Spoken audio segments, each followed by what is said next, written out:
CM Pushkar Singh Dhami पहुंचे हैं देहरादून और वहां से लोगों को संबोधित कर रहे हैं।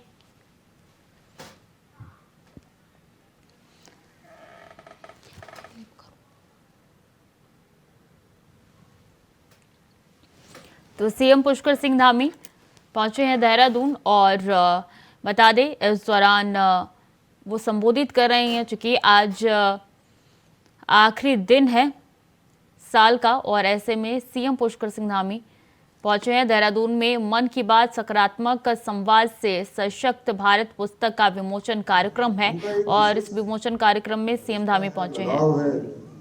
और अनेक अवसरों पर उन्होंने कहा है कि मेरा कर्म और मर्म का रिश्ता देवभूमि उत्तराखंड से है। और बहुत सारे एपिसोडों में उन्होंने हमारे उत्तराखंड के विभिन्न क्षेत्रों में काम करने वाले लोगों को मन की बात में सम्मिलित किया है, देश दुनिया के सामने रखा है। अभी मैं 3-4 दिन पहले हल्द्वानी गया था तो वहाँ घोड़ा लाइब्रेरी वाले मिले जो घोड़े के माध्यम से लाइब्रेरी का संचालन करते हैं। लोगों के बीच में जाकर उनको पुस्तकें उपलब्ध कराने का काम, अच्छा साहित्य उपलब्ध कराने का काम करते हैं। ऐसे ही कहीं उन्होंने कोरोना महामारी में जिन लोगों ने बहुत अच्छा काम किया, एक बहन थी पूनम, उसको सम्मिलित किया। टेहरी गांव में एक अच्छा किसान पढ़ने लिखने के बाद हॉर्टिकल्चर के क्षेत्र में, कृषि के क्षेत्र में काम करने वाले नौजवान को उनियाल करके थे, उनको लाने का काम किया। अधिकांश एपिसोडों में उन्होंने उत्तराखंड की बात की है, इसलिए मैं आज 108वें उनके मन की बात के इस अवसर पर आप सबकी तरफ से, अपनी तरफ से, उत्तराखंड वासियों की तरफ से हम माननीय प्रधानमंत्री जी का धन्यवाद करते हैं, उनका अभिनंदन करते हैं कि उन्होंने सबको प्रोत्साहित करने का काम किया है और हमारे राज्य को अपने कालखंड में अनेक योजनाएं दी हैं, एक से एक योजना। अभी भी आप लोग देख रहे होंगे आशा रोड़ी से लेकर हमारे यहीं झाझरा तक एक रोड स्वीकृत हुई है। विधायक जी आपको तो पता ही होगा। तो बड़ी रोड लगभग 12-13 किलोमीटर की उनकी स्वीकृति मिली है। इससे आसान होगा यहाँ से दिल्ली जाने के लिए, हमारी डाटकाली की तरफ को जाने के लिए, रुड़की सहारनपुर जाने के लिए ये हमारा रास्ता मिला है। इसी प्रकार से आप देख रहे होंगे यहाँ से हम जाते हैं तो पोंटा साहिब तक के लिए जो है रोड चौड़ीकरण का काम हमारा स्वीकृत हो गया है। इससे और आगे जाएंगे तो विकास नगर से नैनबाग डामटा होते हुए उत्तरकाशी को जाने वाला जो 4 धाम रोड है वो रोड भी हमारा स्वीकृति की तरफ आगे बढ़ गया है। तो ऐसे अनेकों काम, दिल्ली से देहरादून जाने के लिए कुछ समय के बाद आप लोग अभी 3-4 घंटे में पहुंचते हैं, यहाँ से आने वाले समय में 2 से ढाई घंटे में हम दिल्ली से देहरादून पहुंच जाएंगे। तो हर क्षेत्र में क्रांति हुई है। 4 धाम ऑल वेदर सड़कें बनी गई हैं उत्तराखंड के अंदर, पूरे केदार खंड के अंदर, पूरा 4 धाम में जो है इस बार 56 लाख लोगों ने 4 धामों के दर्शन किए हैं। सोचिए, कल्पना करिए, एक समय था कि कुछ लाखों में लोग जाते थे और अब इतनी संख्या हो रही है कि हमको उनको रोकना पड़ रहा है। कई बार हमको कहना पड़ता है कि मौसम ठीक नहीं है, आप लोग अपनी यात्रा रोक दीजिए, मौसम ठीक होगा तो आप अपनी यात्रा करिए। तो ये सब कैसे संभव हुआ? ये सब पहले क्यों नहीं हुआ? ये अभी क्यों हो रहा है? ये प्रश्न केवल मेरा नहीं है, ये प्रश्न संपूर्ण देशवासियों का है जो 4 धाम यात्रा पर आते हैं, उत्तराखंड आते हैं, और उत्तराखंड के लोगों का तो है ही है। ये इसलिए संभव हुआ कि हमारे प्रधानमंत्री मोदी जी ने अपने प्रधानमंत्री बनने के बाद 4 धाम ऑल वेदर रोडें बना दी, लोगों के लिए आसानी हो गई। उनका जो सफर था, उनकी जो यात्रा थी वो बहुत आसान हो गई, सरल हो गई। बिना किसी परेशानी के आसानी से लोग 4 धामों तक पहुंचने लगे। इसलिए देश दुनिया के अंदर प्रसार हुआ। ऋषिकेश कर्णप्रयाग रेल लाइन का काम चल रहा है, बहुत जल्दी वो भी हो जाएगा।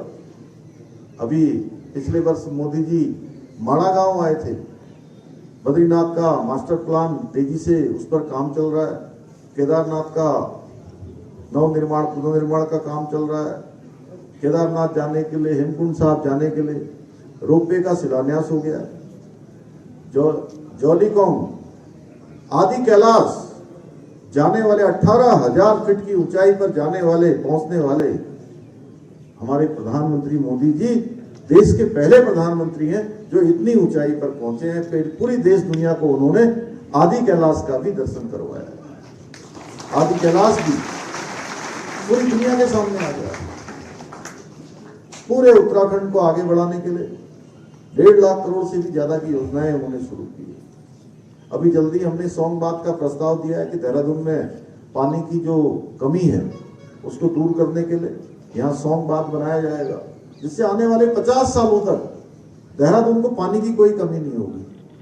आपके बगल में लखवाड़ बांध बनने जा रहा है और उसका काम अब आगे तेजी से बढ़ेगा। कुछ उसमें डिजाइन इत्यादि बननी थी, वो बन रही है। भारत सरकार की तरफ से भी कुछ उसमें डिजाइन वाटर कमीशन की तरफ से आना था, उसके आते ही वो काम भी शुरू हो जाएगा।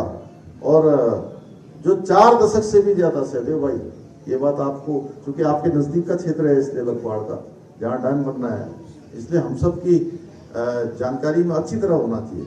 जो 40 साल से 50 साल से रुकी हुई योजनाएं थी, उन सभी योजनाओं को उन्होंने स्वीकृति प्रदान की है।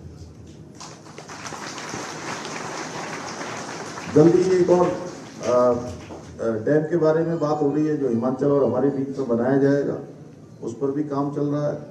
जमरानी बांध परियोजना थी, वो बहुत सालों से रुकी हुई थी, कई दशकों से रुकी हुई, उसको भी स्वीकृति प्रदान उन्होंने कर दी है।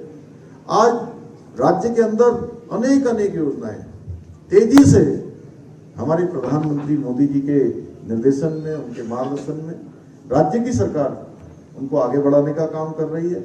हम आगे बढ़ा रहे हैं और हमारे प्रधानमंत्री जी ने जो बाबा केदार की भूमि से कहा था कि 21वीं सदी का तीसरा दशक उत्तराखंड का दशक होगा, तो ये तय मानिए उनके वो शब्द भगवान शिव के प्रांगण में निकले, बाबा केदार के प्रांगण में निकले और वो साक्षात रूप ले रहे हैं, साक्षात धरातल पर उतार रहे हैं। हर क्षेत्र में उत्तराखंड आगे बढ़ रहा है, आज तेजी से विकास हो रहा है। अभी देखा होगा आपने, ग्लोबल इन्वेस्टर समिट हुई थी और उसमें बड़ी संख्या में पूरे देश दुनिया के इन्वेस्टरों ने भाग लिया और 3.5 लाख करोड़ से भी ज्यादा की जो निवेशकों के साथ हमारे करार हुए हैं। आपके सेलाकुई क्षेत्र में, आपका जो इंडस्ट्रियल क्षेत्र है, पूरे इस क्षेत्र के लिए भी अनेकों प्रस्ताव हमको मिले हुए हैं। हरिद्वार के प्रस्ताव हैं, उधम सिंह नगर के हैं, देहरादून के हैं, अनेकों प्रस्ताव हमारे आए हैं। ऊपर के क्षेत्रों में, टूरिज्म के क्षेत्र में, हॉर्टिकल्चर के क्षेत्र में, एग्रो प्रोसेसिंग के क्षेत्र में, अनेक क्षेत्रों में लोग काम करना चाहते हैं और बड़ी रुचि लोगों ने दिखाई। दुनिया के 50 से भी ज्यादा देशों के प्रतिनिधियों ने भाग लिया और ये हमारी शुरुआत है। हमने एक प्रयास किया है कि राज्य के अंदर बड़ी मात्रा में, बड़ी संख्या में लोग आए, हमारे राज्य के नौजवान युवाओं को अपने घर के पास उनको काम मिले, उनको रोजगार करने का अवसर मिले, उनको बाहर न जाना पड़े।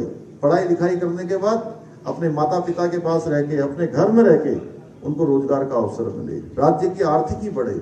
हमारे प्रधानमंत्री जी ने जो सोचा है और जो संकल्प लिया है कि 5 ट्रिलियन इकोनॉमी देश की बनानी है, उसमें उत्तराखंड राज्य को भी योगदान देना है। और हमने तय किया है कि आने वाले सालों में, 5 सालों में, हमारे राज्य की जो जीएसडीपी है वो दुगनी हो, जितनी आज है उससे हम जो है दुगने पर पहुंचे हैं। हमारा हर प्रकार से राजस्व बढ़े। और मुझे खुशी है आपको बताते हुए कि पिछले साल 25% जीएसटी ज्यादा कलेक्शन हुआ था हमको, 25% ज्यादा। इस साल भी हम तेजी से जो हमने लक्ष्य तय किया है, हम उसकी ओर बढ़ रहे हैं। इसी प्रकार से अभी प्रधानमंत्री जी ने जो देश के अंदर सफलतम, जिसका उन्होंने उल्लेख किया, G20 का जो सम्मेलन हुआ, इसकी अध्यक्षता हमारे देश को हमारे प्रधानमंत्री जी की लीडरशिप में मिला। उस लीडरशिप में हमको भी 3 कार्यक्रम आयोजित करने के लिए मिले थे और तीनों ही कार्यक्रम, पहला कार्यक्रम रामनगर में, दूसरा और तीसरा कार्यक्रम नरेंद्र नगर और ऋषिकेश में आए। तीनों कार्यक्रम हमारे विश्व स्तरीय कार्यक्रम हुए। हर किसी ने सराहना की। उत्तराखंड को देश दुनिया के लोगों ने देखा। उत्तराखंड का एक जो हमारा यहाँ का परिवेश है, यहाँ की संस्कृति है और उत्तराखंड जिस प्रकार से आगे बढ़ रहा है, वो दुनिया के लोगों ने देखा है। और आज मुझे आप सबके बीच में कहते हुए खुशी हुई, कल मैं भगवान योगेश्वर की धरती मथुरा में गया था, गिरिराज जी की परिक्रमा भी करी, वहाँ पर भगवान का अभिषेक भी किया और उनसे प्रार्थना भी करी कि आज ऐसा समय है, ऐसे कालखंड में हम लोग हैं। एक समय वो था जब भगवान राम पैदा हुए थे, त्रेता युग था। क्यों आदित्य जी, त्रेता युग था ना डॉक्टर साहब? त्रेता युग में भगवान राम पैदा हुए थे और त्रेता युग फिर से आया है जब भगवान अपनी जन्मभूमि पर फिर से विराजमान होने जा रहे हैं। और हम सब लोग कितने सौभाग्यशाली हैं कि उस समय जिन्होंने भगवान राम का राम राज्य देखा होगा, आज हमारे प्रधानमंत्री मोदी जी के रूप में हम लोग ये शासन काल देख रहे हैं, ये राज्य देख रहे हैं। और ऐसा अवसर, इस अवसर के साक्षी बन रहे हैं कि भगवान जिसके लिए देश दुनिया के लोग, राष्ट्र भक्त और राम भक्त लंबे समय से प्रतीक्षा कर रहे थे कि भगवान रामलला विराजमान हो, और 22 जनवरी को वो समय हमारे सामने आने वाला है। आज कांग्रेस के लोग, कुछ उनके नेता बयान दे रहे हैं, वो कह रहे हैं कि जो है वहां पर ट्रेन क्यों चलाई जा रही है, वहां एयरपोर्ट क्यों बनाया जा रहा है, राम मंदिर क्यों बनाया जा रहा है। बना रहे हैं। देखिए, अब वो कभी राम मंदिर बनना नहीं चाहते थे कि राम मंदिर बने, तमाम अड़ंगे उन्होंने राम मंदिर के रास्ते पे लगाए। तो भगवान राम का मंदिर के जो विरोधी थे वो इस प्रकार की बातें कर रहे हैं। उनको ये भी अच्छा नहीं लग रहा है कि रामलला वहां विराजमान हो रहे हैं। करोड़ों करोड़ों लोगों की आस्था, श्रद्धा जहां बसी हुई है, उनके मन प्रफुल्लित हैं, उस भावना को भी नहीं समझ पा रहे हैं। इस प्रकार से तमाम प्रकार से कुछ लोग कह रहे हैं। एक का मैं ट्विटर में देख रहा था, एक दूसरे नेता हैं उनकी पार्टी के बड़े नेता, वो प्रश्न कर रहे हैं कि जो है मोदी जी ने एक चुनाव विकास पर जीता, दूसरा चुनाव उन्होंने राष्ट्रवाद पर जीता, तीसरा चुनाव वो हिंदू हृदय सम्राट इसके नाते जो है जाने वाले हैं। देखिए, अभी 3 राज्यों के परिणाम आए हैं, मध्य प्रदेश, छत्तीसगढ़ और राजस्थान के तीनों